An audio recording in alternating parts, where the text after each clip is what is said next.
eu queria pedir para que você, que já está aí a posto, abrisse a sua Bíblia em Neemias, hoje capítulo 5. Neemias capítulo 5. Pois é, meu irmão, olha só que legal, você já leu 5 capítulos da Bíblia, se você está acompanhando em obras desde o início. Pois é. Então hoje, exposição de Neemias capítulo 5, e um assunto extremamente importante para a igreja, sobretudo para a igreja brasileira. Amém? Neemias capítulo 5. A minha versão ela é a NVT, ok? Neemias capítulo 5. Enquanto você acha aí, vou te dar uma introdução básica, uma contextualizada básica aí, onde nós estamos no livro de Neemias. Bom, nós estamos no tema chamado Em Obras. Esse tema ele é todo em cima do livro de Neemias, então nós estamos expondo o livro de Neemias, trazendo sempre aplicações para a igreja, e tem sido poderoso demais. Quantos aqui estão acompanhando o tema Em Obras aqui na Ondadura desde o começo? Em grupos pequenos também? Glória a Deus, tem sido uma bênção. A gente tem estudado em grupos pequenos, assistido o estudo bíblico segunda-feira, vem no culto e recebe um pouco mais a palavra de Deus, a exposição da palavra, enfim, tem sido uma bênção. E hoje nós chegamos em Neemias capítulo 5. Na semana passada, em Neemias capítulo 4, nós vimos que de fato havia muita oposição na obra. Neemias, ele é num contexto de reconstrução, e eles estão reconstruindo o muro, então começa uma oposição de uma série de povos em volta. Nós vimos na semana passada que Sambalate, Tobias, os árabes, os asdoditas, eles vêm de todos os lados, e a pressão é de todos os lados, e nós aprendemos que as armas contra a oposição, elas são dependência e trabalho. Nós vimos isso na semana passada, só que agora, no capítulo 5, nós também vamos ver um outro tipo de oposição. Só que essa oposição, além de toda a oposição que estava acontecendo do lado de fora dos muros, agora o lado de dentro começa a desmoronar. E não da estrutura, mas o próprio povo. O próprio povo agora estava degladiando o próprio povo. Como assim? Estava acontecendo aqui em Neemias capítulo 5 uma situação de injustiça social muito grande, terrível. O que estava acontecendo? Os judeus mais ricos estavam explorando os judeus mais pobres. Sabe, a situação era caótica, havia fome, havia seca, como nós vamos ver no texto. E ainda assim existia um grupo de judeus mais ricos que estava explorando os judeus mais pobres. É aquela velha história do enquanto uns choram, outros vendem lenço. Já viram essa frase? Enquanto uns choram, outros vendem lenço? Pois é, só que aqui eles não estavam vendendo lenço, eles estavam extorquindo o povo em troca de lenço. Essa que é a verdade. Mas ainda que essa filosofia, ainda que de fato todo esse sistema, funciona para o mundo, até esse ditado ele exemplifica muito isso. Nós, enquanto cristãos, enquanto igreja cristã, vamos aprender que enquanto uns choram, nós oferecemos chorar junto, porque nós somos aqueles que choram com os que choram. Enquanto uns choram, nós oferecemos lenço para essas pessoas. Portanto, nós vamos perceber na mensagem de hoje que de fato as injustiças sociais, os problemas que vimos diante dos nossos olhos, debaixo do nosso nariz, é sim problema nosso. Olha para a pessoa que está do teu lado e diz assim: os problemas do nosso país são problemas nossos. Portanto, nós vamos ver que há uma indignação por parte de Neemias com toda essa situação. E sem sombra de dúvidas, a indignação dele deve ser a nossa indignação nos nossos dias. Afinal de contas, a igreja, ela foi chamada para amar além das 4 paredes. Aliás, esse é o tema da mensagem de hoje. A igreja de Cristo ama além das 4 paredes. Amém? Estão abertos aí? Vamos ler o texto então? Neemias capítulo 5. A igreja de Cristo ama além das 4 paredes. Aliás, só mais um parênteses aqui. A gente acha que a questão da justiça social é uma pauta de esquerda, de direita, é uma pauta ideológica. Quando na verdade, essa é uma pauta primeiramente do povo de Deus, que conheceu de fato o amor, a caridade a compaixão pelo próximo e, sobretudo, nas palavras de Jesus, o amor ao próximo, ele se dá quando o outro está em necessidade. Amém? Portanto, hoje é uma palavra bem confrontadora. Enquanto eu fazia essa palavra, eu fui extremamente confrontado, e eu acredito que essa também será a nossa postura. Hoje aqui eu espero que um arrependimento. Neemias capítulo 5 diz assim a palavra de Deus: por esse tempo, alguns homens e suas esposas fizeram um grande protesto. Qualquer semelhança, com o nosso tempo não é coincidência. Fizeram um grande protesto contra os seus irmãos judeus. Alguns deles diziam: nossas famílias são grandes, precisamos de mais alimentos para sobreviver. Outros diziam: hipotecamos nossos campos, nossas videiras e nossas casas para conseguir comida durante esse período de escassez. Ainda outros diziam: tomamos dinheiro emprestado para pagar os impostos do rei sobre nossos campos e vinhedos. Somos da mesma família que os ricos e nossos filhos são iguais aos filhos deles. Contudo, somos obrigados a vender nossos filhos como escravos, só para termos dinheiro suficiente para viver. Já vendemos algumas de nossas filhas e não há nada que possamos fazer, pois nossos campos e vinhedos agora pertencem a outros. Quando vi essas reclamações, fiquei muito indignado. Depois de pensar bem na questão, repreendi os nobres e os oficiais, dizendo: vocês estão prejudicando seus próprios irmãos ao cobrar juros quando lhes pedem dinheiro emprestado. Em seguida, convoquei uma reunião pública para tratar do problema. Na reunião eu lhes disse: temos feito todo o possível para resgatar nossos irmãos judeus que se venderam a estrangeiros, mas agora vocês os vendem de volta à escravidão? Quantas vezes precisaremos resgatá-los? E eles não tinham nada a dizer em sua defesa. Então prossegui: o que vocês estão fazendo não é certo. Acaso não deviam andar no temor de nosso Deus para evitar a zombaria das nações inimigas? Eu, meus irmãos e os meus homens que trabalham para mim, temos emprestado dinheiro e cereal para o povo. Agora, porém, deixemos de cobrar juros. Devolvam-lhes hoje mesmo seus campos, seus vinhedos, seus olivais e suas casas. Devolvam também a 100ª parte, os juros que cobraram quando lhes emprestaram dinheiro, cereais, vinho novo e azeite. Eles responderam: devolveremos tudo e não exigiremos mais nada do povo. Faremos conforme você disse. Então chamei o sacerdote e fiz os nobres e os oficiais jurarem que cumpririam sua promessa. Depois sacudi as dobras de meu manto e disse: que Deus assim sacuda seus lares e suas propriedades, se vocês não cumprirem o que prometeram, que fiquem sem absolutamente nada. Toda a comunidade respondeu: amém, e louvaram o Senhor, e o povo cumpriu o que havia prometido. Baixe sua cabeça, feche seus olhos e vamos orar ao Senhor para que o Espírito Santo nos ilumine diante da sua palavra. Espírito Santo de Deus, nós cremos na tua palavra. Nós cremos, Senhor, naquilo que o Senhor tem para entregar a nós essa noite por meio da palavra de Deus.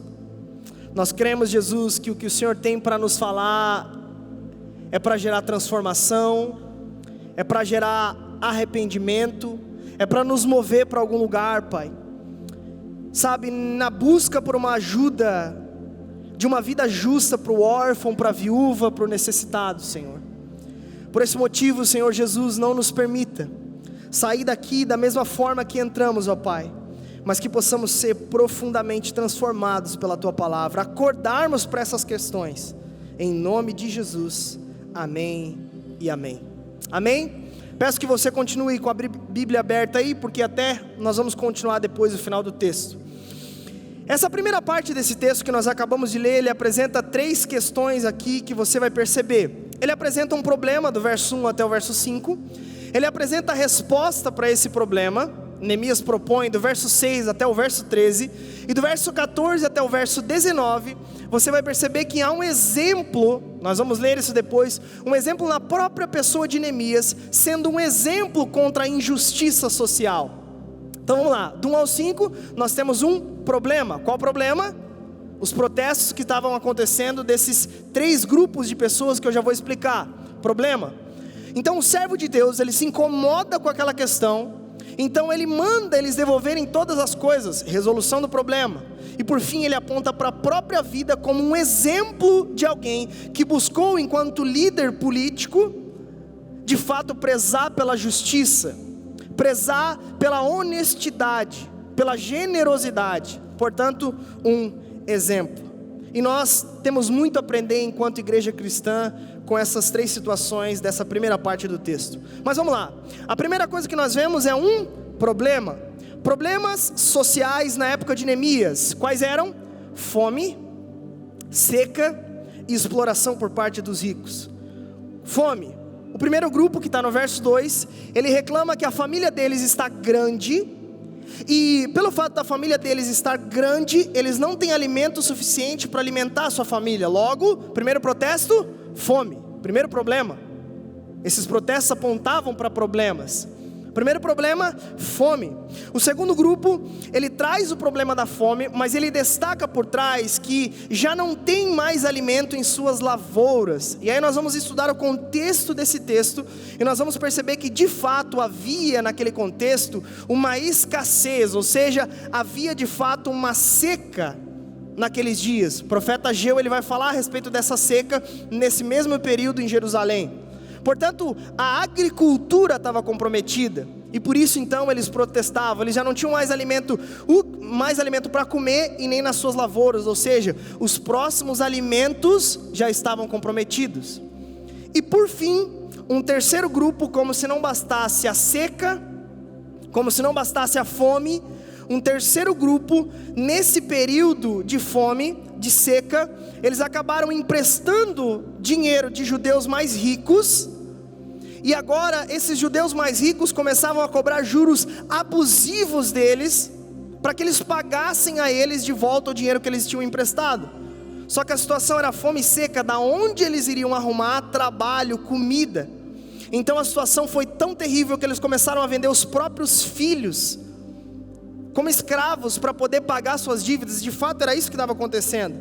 E esse terceiro grupo, ele vai entrar num protesto exatamente por conta disso. Ele fala: olha, eles já levaram nossos campos, nossos vinhedos, nós já vendemos até nossos filhos. Tem algumas filhas que já foram dadas como escravos. Eles começaram então a protestar, esses 3 grupos, por causa da fome e da seca, e por causa da exploração desses ricos. Então, esse era o problema no tempo de Neemias. Problemas daquela sociedade que de fato estava trazendo uma degradação interna para aquele povo. Já não bastava toda a perseguição dos inimigos, a oposição por meio da zombaria, por meio dos seus recursos, por meio do próprio povo. Agora o próprio povo, que era para ajudar, que era para promover a paz, que era para promover a justiça, que era para se unir, agora o próprio povo, um explorando o outro, um passando a perna do outro. Isso não te lembra alguma coisa? Então Neemias, ele fica sabendo disso, e ele olha para toda aquela situação, para aquele problemão, e o texto diz que ele se indignou com a situação. Ele olha para toda aquela situação lastimável da exploração, da fome, da seca, e gente se aproveitando, querendo subir um por cima do outro, e ele se indigna. Ele fica indignado com aquela situação, e obviamente que essa indignação, ela não foi pecaminosa, mas foi uma inconformação com aquela situação. Ele ficou inconformado com aquela situação, e naturalmente ele, como um servo de Deus, ele então, depois dessa indignação, pensa bem na situação. O texto faz questão de demonstrar isso, que ele não agiu apenas pela emoção do momento. Ele não fica indignado, chuta o pau da barraca, não. Ele fica indignado, e o texto diz: pensei bem na situação, repreendi os ricos e convoquei uma reunião. E o verso 7 vai nos dizer: convoquei uma reunião para tratar o problema. Portanto, na época de Neemias havia de fato um problema, mas a solução, ela nasce na indignação de Neemias, na inconformação com a situação. E agora ele convoca uma reunião, e nessa reunião ele chama o povo ao arrependimento.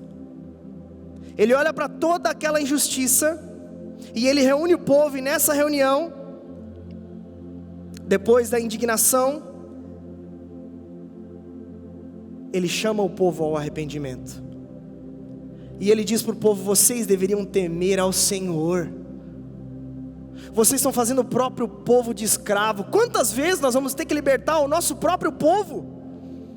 Quantas vezes nós vamos ter que tirar as algemas das nossas próprias mãos? Quantas vezes? Então Neemias diz: devolvam tudo o que vocês tomaram. Imagina a ousadia. Devolvam tudo. Vocês são ricos, vocês são poderosos, mas nós continuamos sendo irmãos.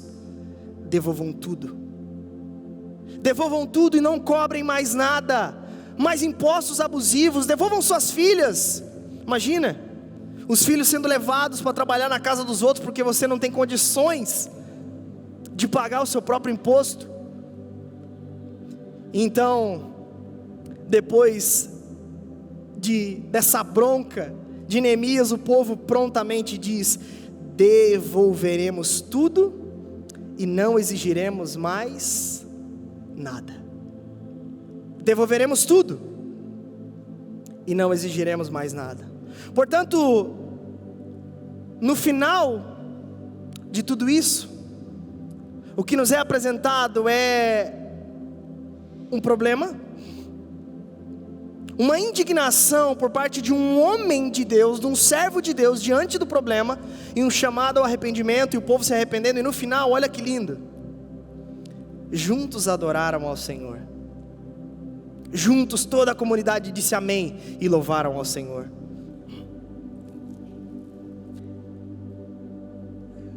Portanto, um servo de Deus, atento à necessidade do seu tempo, do seu povo, agiu e fez a diferença.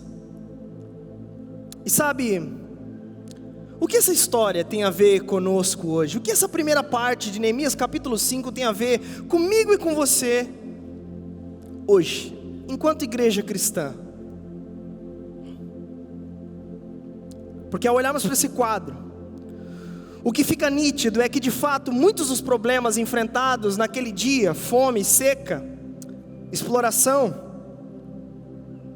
são os mesmos problemas que assolam milhões e milhões de pessoas ainda hoje, nos nossos dias. O que tem de semelhança entre aquele tempo e esse? Quase tudo. A diferença é a proporção, que é bem maior. Sabe, é fato que de fato esses problemas se repetem, embora tenham novas roupagens, embora tenham novas caras, ainda assim, o que nós temos hoje, enquanto humanidade, são figurinhas repetidas de injustiça.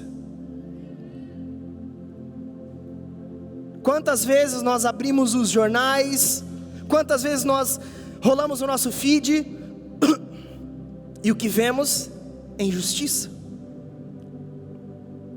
Sabe, pastor, quais problemas hoje nós temos? Nós poderíamos citar corrupção, desigualdade, exploração, problemas reais daqueles dias e problemas reais de hoje. Sabe, eu elenquei aqui problemas sociais, logo, da nossa sociedade de hoje, para que nós fizéssemos não apenas de modo comparativo, mas até de modo exortativo, para que mudemos a nossa postura diante dos problemas que estão aqui, hoje. Eu elenquei 3 principais que estão aí no topo dos problemas do nosso país: fome, eu não sei se você sabia disso, violência e, claro, corrupção. Elenquei apenas esses 3 problemas, teria uma série de outros problemas, mas nessa mensagem eu quero trabalhar apenas com essas três menções de problemas sociais do nosso tempo. Porque eu não sei se você sabe, mas se tratando de fome, 1 entre 4 brasileiros, nos últimos anos, de acordo com dados da Organização das Nações Unidas, sofreu com o problema da fome.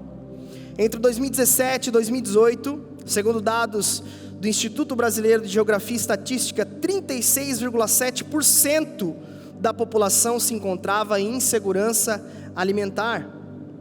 Em 2020, 9%, presta atenção, ano passado, ano retrasado, estamos em 2022 já, 2020, 9% da população brasileira passou fome. Fome? Isso é quase 20 milhões de pessoas. Passaram fome.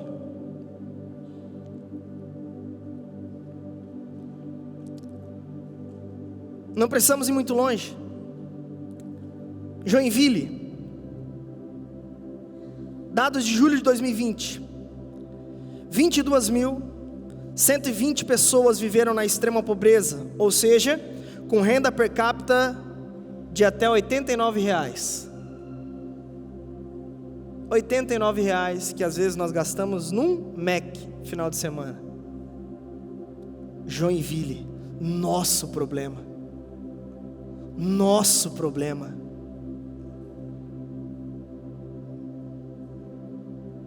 Injustiças do nosso tempo, da nossa cidade, talvez do seu bairro.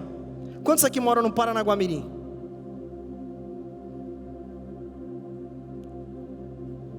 Anita Garibaldi, alguém mora? Vocês sabiam que Anita Garibaldi é o segundo bairro mais pobre de Joinville?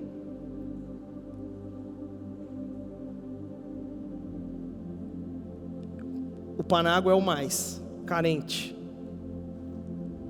Problemas do nosso tempo, problemas da nossa cidade. Violência. Segundo dados do Global Peace Index, que é um programa em parceria com universidades ao redor do mundo, e eles medem a insegurança do país de acordo com a sensação de segurança do próprio povo, constatou que 83% dos brasileiros temem sofrer um crime violento. 83% dos brasileiros. 5 das 20 cidades mais violentas do mundo estão no Brasil. Em 2020, foram registrados 43.892 homicídios, ou seja, 43 mil pessoas tiveram a vida ceifada. Nós vimos agora na última semana o caso do congolês no Rio de Janeiro, que foi espancado até a morte.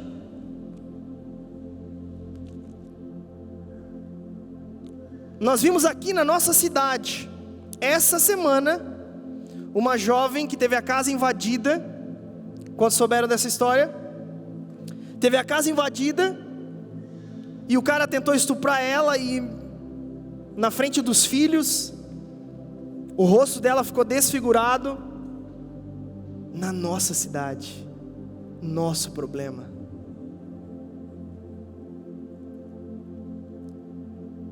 Se tratando de corrupção, e aqui é revoltante, uma declaração do procurador federal Paulo Roberto Galvão, que integrou a força-tarefa da Lava Jato em 2017, diz que o Brasil perde, dados do Ministério Público Federal, ele citando, diz que o Brasil perde anualmente cerca de 200 bilhões de reais com esquemas de corrupção. Só no esquema da Odebrecht, que é um dos mais famosos, né, que todo mundo sabe, foi aproximadamente 10 bilhões de reais desviado. O dinheiro, fizeram uma matéria do que poderia ser feito com esse dinheiro. Poderia ter feito 5.400 creches para atender 867 mil crianças. Daria para comprar 83.944 ambulâncias, ou 55 mil ônibus escolares. Daria para construir postos de saúde, 5.150 postos de saúde. Não precisa ir muito longe. Uma matéria do Gazeta do Povo apontou dados da Polícia Federal, dizendo que já foram 77 operações da Polícia Federal só nesse período do Covid-19 e já foi desviado dos recursos que eram para ser usados, destinados a oxigênio, equipamento, respirador, já foi desviado mais de 2 bilhões de reais. Dinheiro esse que era para estar sendo investido na área da saúde, mas o dinheiro foi desviado. Portanto, todos esses dados que eu peguei intencionalmente foram acima de 2017 para cá, 2018 na verdade para cá. Problemas do nosso tempo, problemas do nosso país, problemas da nossa cidade, fome, violência e corrupção. E por mais que seja chato, maçante ficar ouvindo todos esses dados, números, ainda assim, esse é um problema atual. Os mesmos problemas com caras novas, mas a raiz é a mesma: o egoísmo humano e a falta de amor ao próximo.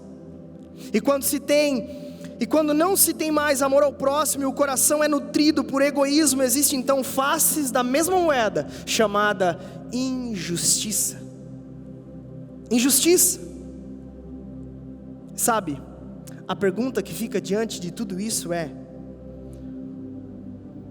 num país onde a maioria é cristã,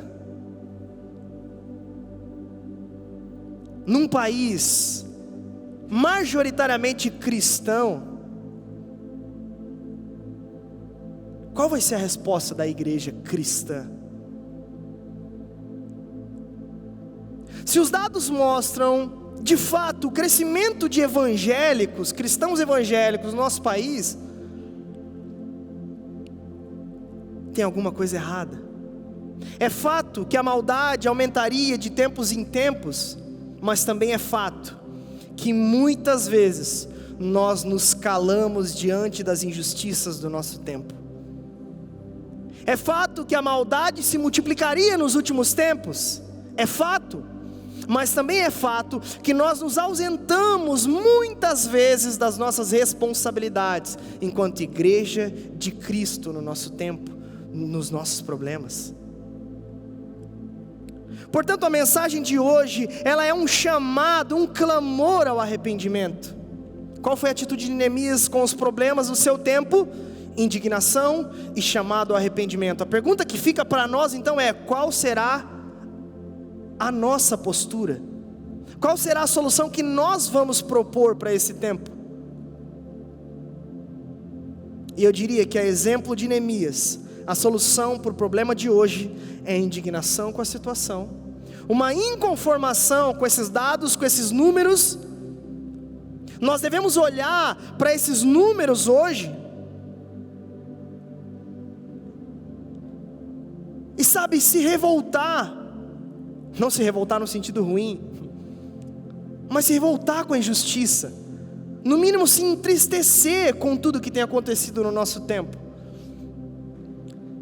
O cristão, ele precisa ser inconformado com a injustiça que o rodeia, ele precisa ser inconformado.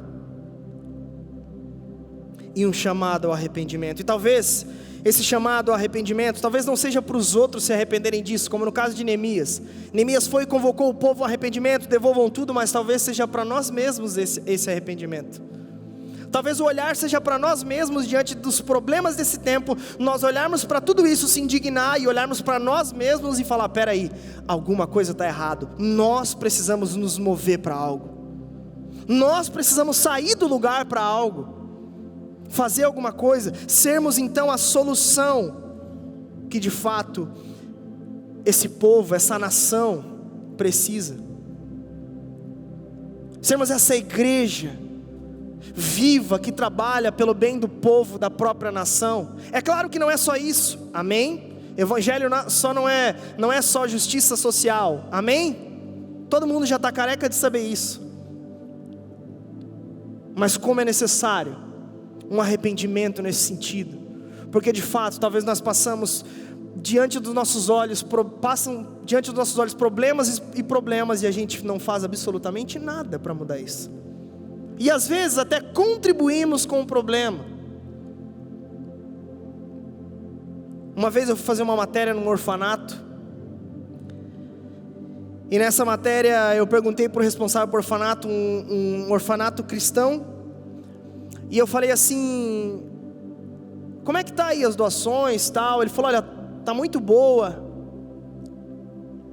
E aí ele começou a falar, e ele olhou para mim: olha, nós somos um lar cristão, mas eu posso te dizer algo? Eu falei: pode. Mas se nós dependêssemos da doação dos cristãos, essas crianças já teriam morrido de fome há muito tempo. Um lar cristão, que leva inclusive um nome de Deus no nome do lar, curiosamente. E ele disse: se nós dependêssemos dos cristãos, essas crianças morreriam de fome, as portas já teriam fechado.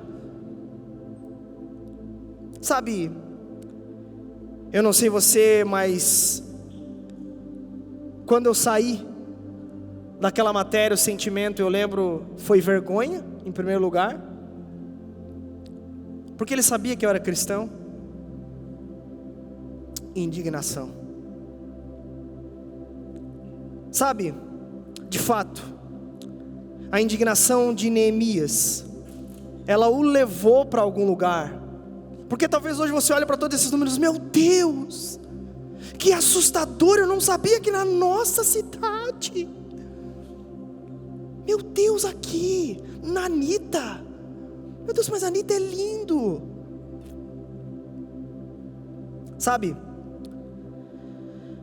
a indignação levou para algum lugar. Então, de maneira prática, nós podemos de fato fazer alguma coisa. Se há um problema, nós precisamos ir para algum lugar e fazer alguma coisa. De maneira prática, você pode ajudar de fato o Ministério de Ações Sociais da igreja, das igrejas. Por exemplo, a Onda Dura aqui, ela tem o Ministério Hope.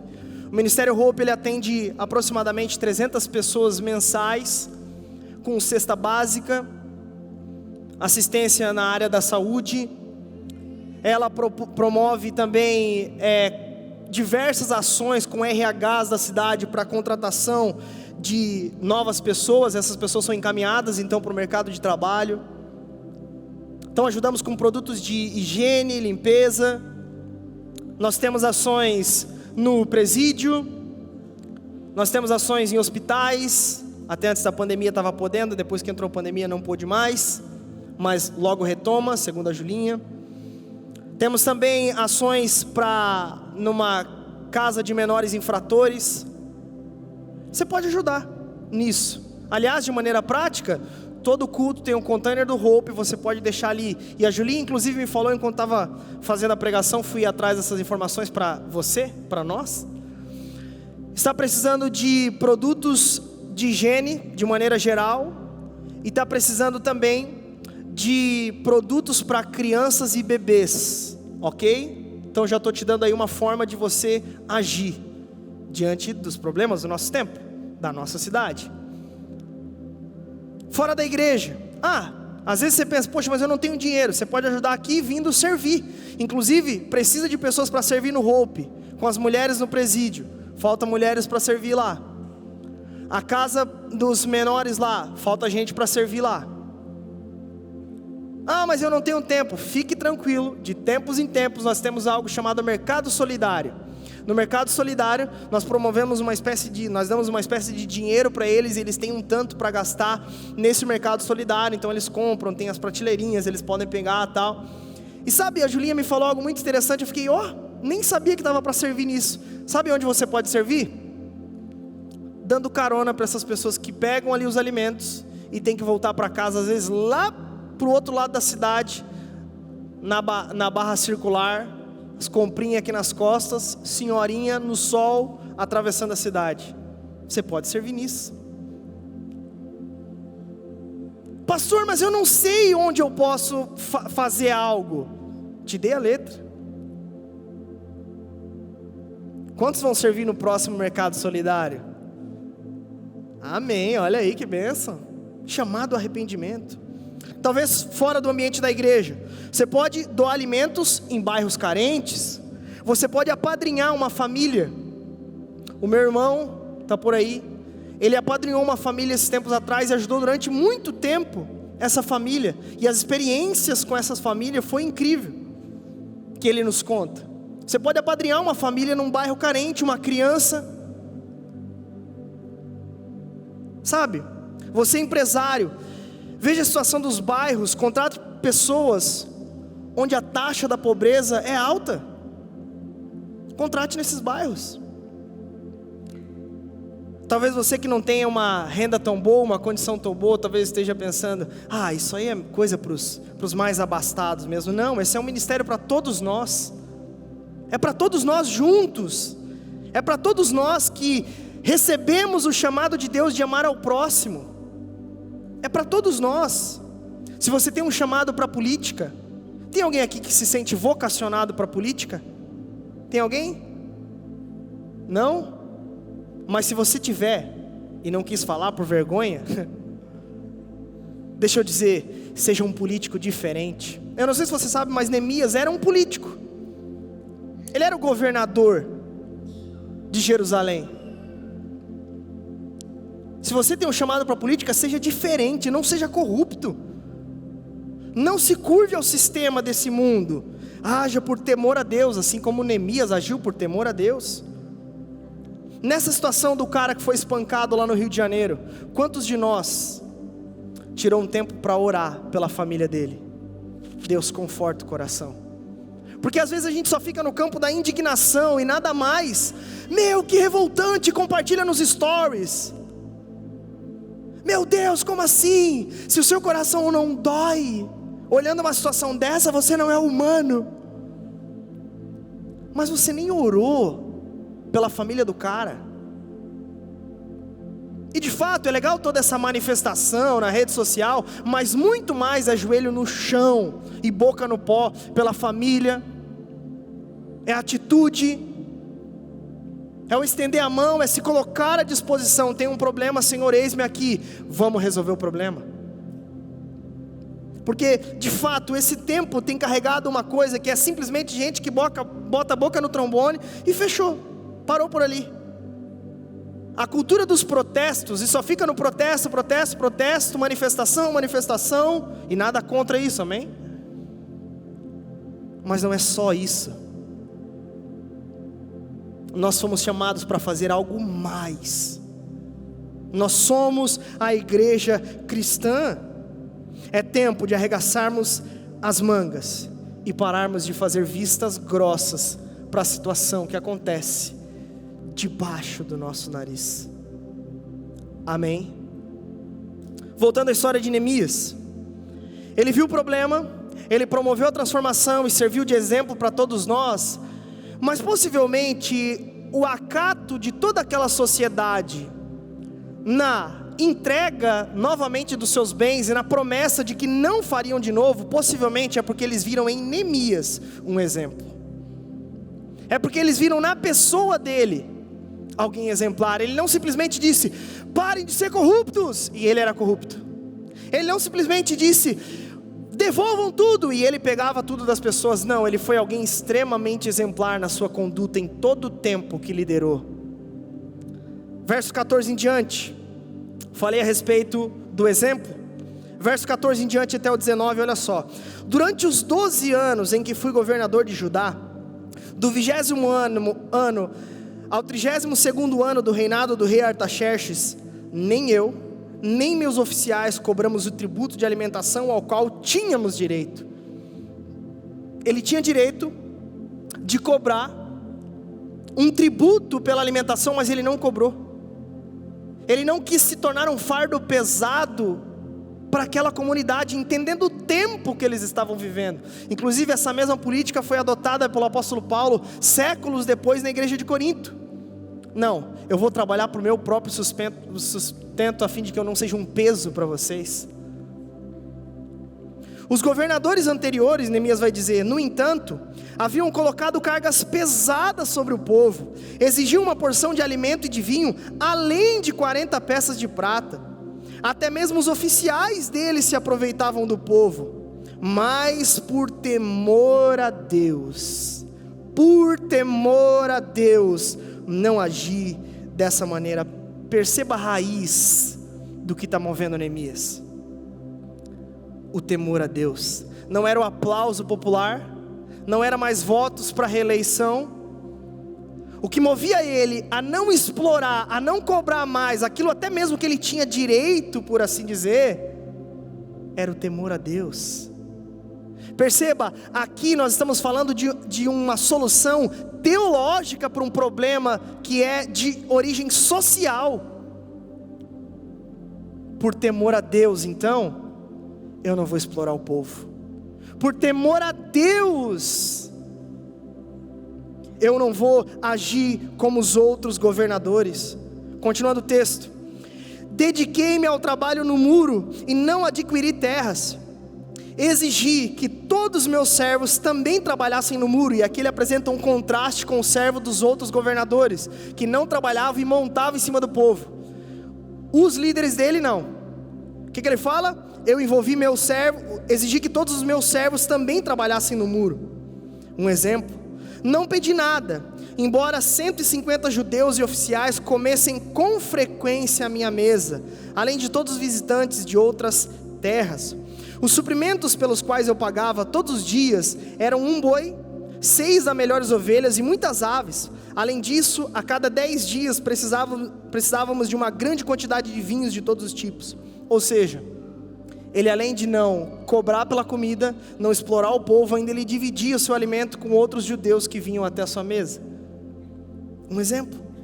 E no entanto, não cobrei tributo à alimentação a que o governador tinha direito, pois o trabalho que o povo realizava já representava uma carga pesada. Ele olha para a situação do seu povo, ele abre os olhos, ele não fica num palácio e lá de cima dando ordens daqui de lá, não. Ele se envolve com o problema da nação, ele se envolve com o problema do seu povo.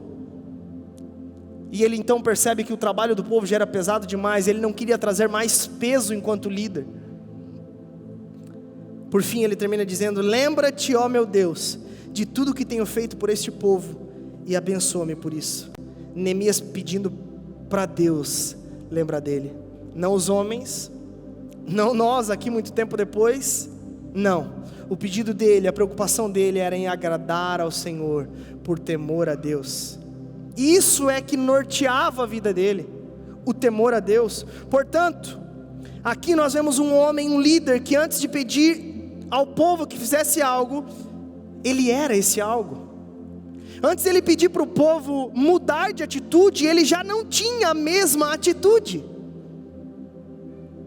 A solução, portanto, começou no exemplo de Neemias, que agiu por temor a Deus. Agiu por temor a Deus. E 2, teve compaixão do povo. Ele sabia que a obra que o povo estava realizando já era pesada demais. Portanto, Neemias então age, e ele se move, porque ele teve compaixão do povo e temor a Deus. No tempo de Neemias, havia um problema, ele propôs a solução, pediu para que o povo devolvesse, mas antes ele foi o próprio exemplo de temor a Deus e compaixão do seu próprio povo. E quando nós olhamos para os nossos dias, para os nossos problemas, para as nossas realidades, não adianta nós colocarmos a boca no trombone, não adianta nós xingarmos muito no Twitter, não adianta ficar revoltado com político X, político Y, a situação da violência, da fome, enquanto nós não formos um exemplo nisso. Sabe, repito a pergunta do início: como pode o crescimento avassalador de igrejas evangélicas e o crescimento avassalador de problemas reais, crescentes na nossa nação? E pior, como pode políticos evangélicos que são corruptos? Como pode? Como pode? Portanto, A solução naqueles dias começou no exemplo de Neemias, porque ele agiu por temor a Deus e compaixão do povo. Qual é a solução para o nosso tempo? Devemos agir por temor a Deus, meus irmãos, e compaixão do nosso próprio povo. Olha para a pessoa que está do teu lado e diz assim: a solução do problema começa com o nosso exemplo. E tudo isso por temor a Deus e compaixão do próximo. E por que temor a Deus? Porque Deus odeia a injustiça. Deus odeia a injustiça. Salmos capítulo 5, verso 4 diz assim: Tu não és um Deus que tenha prazer na injustiça, contigo o mal não pode habitar. Provérbios 22, 8: Quem semeia a injustiça, colhe a maldade, e o castigo de sua arrogância será completo. Provérbios 11, 1: O Senhor repudia a balança desonestas, mas os pesos exatos lhe dão prazer, justiça. Nesse assunto, 1 Tessalonicenses capítulo 4, verso 6, nesse assunto, ninguém prejudique seu irmão, nem dele se aproveite. O Senhor castigará todas essas práticas. E por fim, Romanos capítulo 1, verso 18: Portanto, a ira de Deus é revelada dos céus contra toda impiedade e toda injustiça dos homens, que suprimem a verdade pela injustiça. Portanto, a igreja de Deus deve agir por temor a Deus, porque sobretudo Deus é justo, e nos chama para viver dessa mesma forma. Portanto, a injustiça com o povo de Deus não deve ter vez. A injustiça não deve ter vez.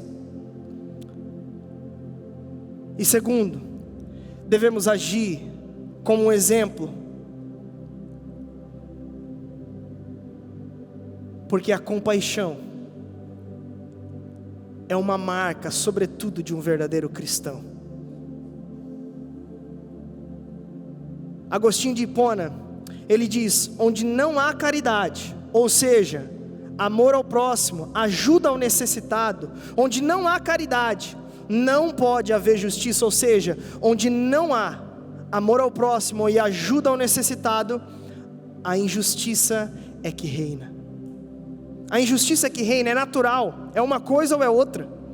Portanto, onde não há caridade, não pode haver justiça. Agora, quem são os promotores da caridade, senão a igreja de Cristo? Meu irmão, essa não é uma pauta da esquerda.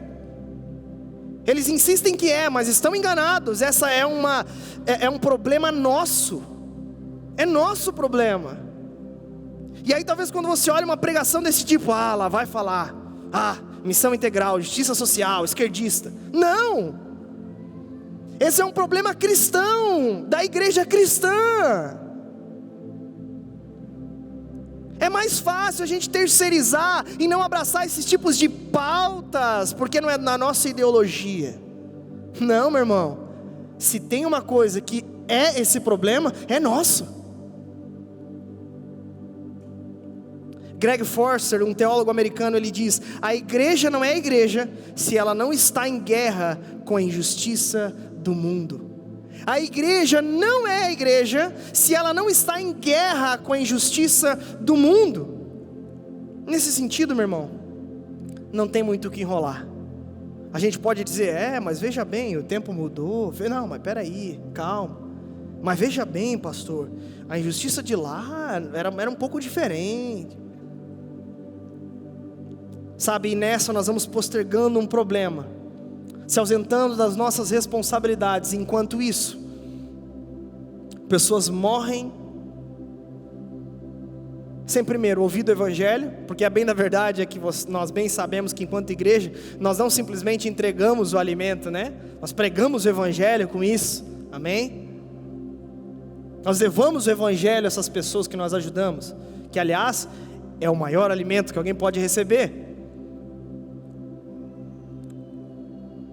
Mas sobretudo, que possamos acordar para essas realidades. Os tempos mudaram sim, mas as injustiças continuam. Os pobres continuam mendigando o pão. Os corruptos continuam roubando a nação brasileira. e nós. Se tratando de exemplo, eu quero contar um exemplo histórico e já terminar. Existia um homem chamado Oskar Schindler. Quantos já assistiram um filme A Lista de Schindler? Esse filme, ele conta a história de um homem que ele começa o período da Segunda Guerra aliado ao partido nazista para poder ganhar dinheiro, e de repente, no meio da guerra, ele abre os olhos para a questão das atrocidades que o partido nazista estava fazendo. Então de repente ele começa a mudar drasticamente, e ele fala: peraí, está tudo errado isso. Então ele começa uma série de ajudas para os judeus e assim por diante. A sua última ajuda, por assim dizer, ele já tinha perdido um monte de dinheiro abrindo empresas, contratando judeus para trabalhar, para ter um pouco mais de dignidade no trabalho. E por fim, a sua última ajuda foi escolher um país próximo e abrir uma empresa e fazer uma lista com 1.200 nomes de judeus que estavam indo para Auschwitz, para o campo de concentração. Então ele pega e dá um jeito, porque ele tinha da influência no meio do partido nazista. Ele então escreve uma lista com os nomes, e eles embarcam no trem, esses judeus, e eles, ao invés de ir para o campo de concentração, vão para essa fábrica que ele tinha aberto, justamente para trabalhar, para contratar esses judeus, para que esses judeus não morressem, para dar mais tempo e para a guerra acabar. E nisso ele ia enrolando e salvando os judeus. Inclusive hoje é considerado pelos judeus um homem justo. Inclusive tem até uma árvore dele lá em Jerusalém, no Jardim dos Justos, porque ele é um dos homens visto como um dos grandes heróis para os judeus, não sendo um judeu. E ele de fato abre essa empresa, e é interessante porque essa última empresa que ele abre, que foi onde ele faliu, ele abre uma empresa para construir armamento para o exército nazista. Só que ele fazia os armamentos ruins, para que fosse uma espécie até de sabotagem com relação ao próprio exército nazista. Portanto, no final da guerra, aquele homem que começou querendo ganhar dinheiro termina falido. Inclusive, esses judeus que ele salvou é que ajudaram ele depois a não passar fome, porque ele perdeu todo o seu dinheiro abrindo empresas para contratar judeus, para que eles não morressem em campos de concentração. Um homem que abriu os olhos para os problemas do seu tempo. E eu sei que é muito louco olhar para a história dele, por exemplo, e falar: cara, como esse cara perdeu tudo.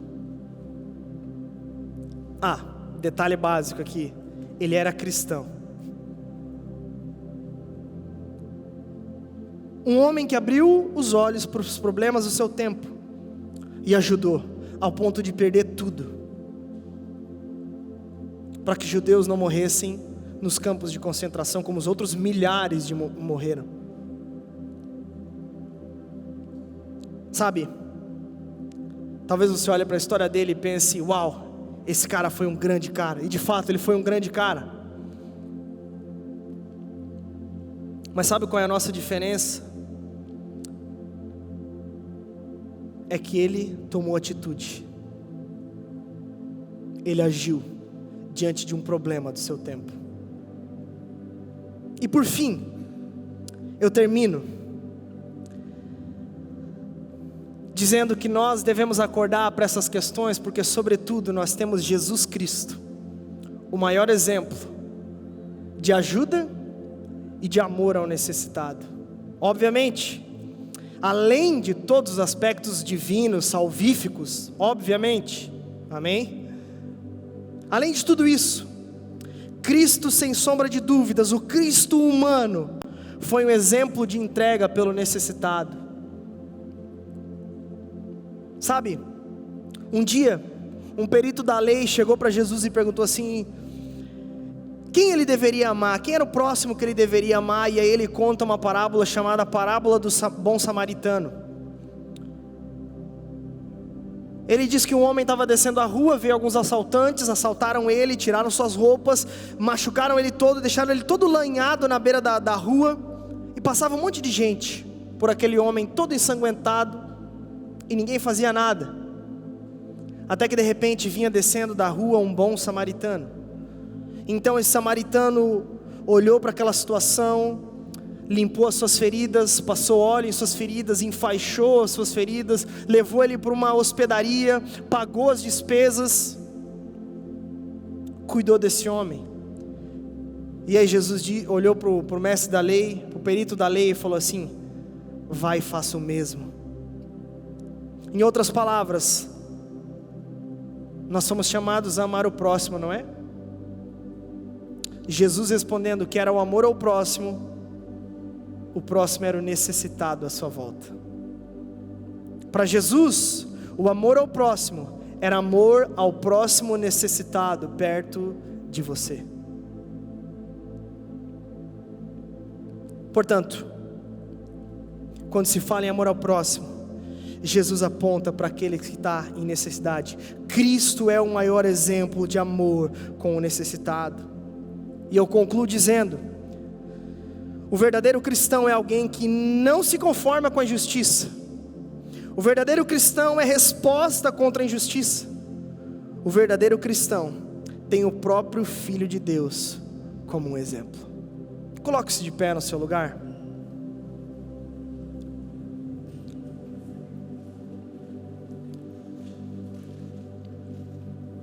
Neemias capítulo 5 nos mostra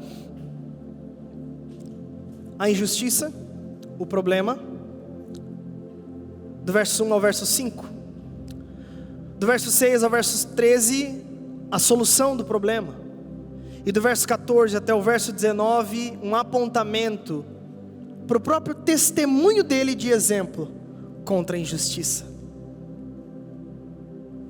Quantos aqui acreditam que temos problemas na nossa nação relacionados à violência, fome? Levante sua mão. Diante disso, o texto que nós vimos, o texto que nós estudamos, e sem sombra de dúvidas é, obviamente, um exemplo para nós, palavra de Deus para nós. Qual vai ser a nossa solução? Será que vai começar com o nosso exemplo? Será que vai começar comigo e com você? Eu quero orar por nós. Eu, sem sombra de dúvidas, sou alguém que preciso me arrepender disso também, de abrir mais os olhos de maneira verdadeira para situações desse tempo. Sem sombra de dúvidas, eu sou o primeiro a me arrepender disso, e já fui extremamente machucado por essa palavra enquanto eu fazia. Mas vamos orar por nós. Eu queria que você, com a pessoa que estivesse do seu lado aí, vocês dois orassem um pelo outro, nesse sentido. E aliás, fale um para o outro se você de fato tem errado nisso. Pergunte: você tem falhado nisso? De que forma você tem sido uma solução para os problemas desse tempo? Converse aí rapidamente. Você tem ajudado os pobres, o órfão, a viúva, os necessitados?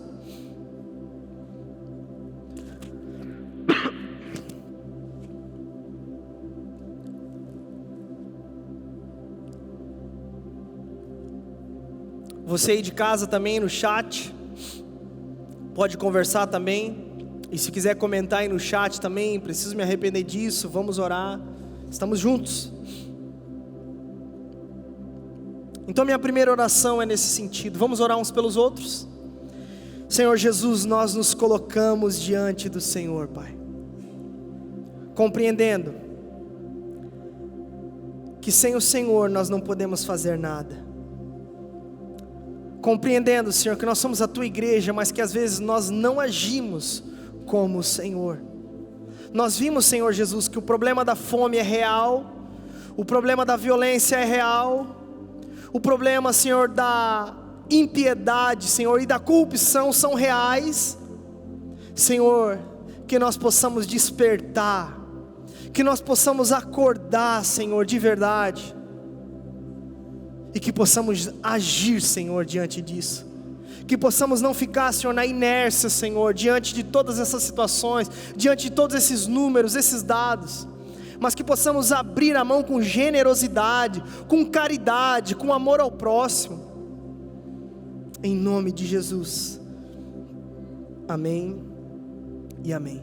Eu queria fazer uma segunda oração, e essa oração é para aqueles que não são igreja cristã, porque eu posso afirmar a você, que definitivamente, não adianta, você ser a pessoa mais caridosa do mundo, você ser a pessoa que mais ajuda as pessoas, não adianta, você ser o cara que vai na comunidade, manda ver e faz, se manda ver e... não adianta nada disso, se você sobretudo não se entregar a Jesus. De nada adianta, é assistencialismo vazio. Por isso, eu queria que todos baixassem sua cabeça e fechassem os seus olhos,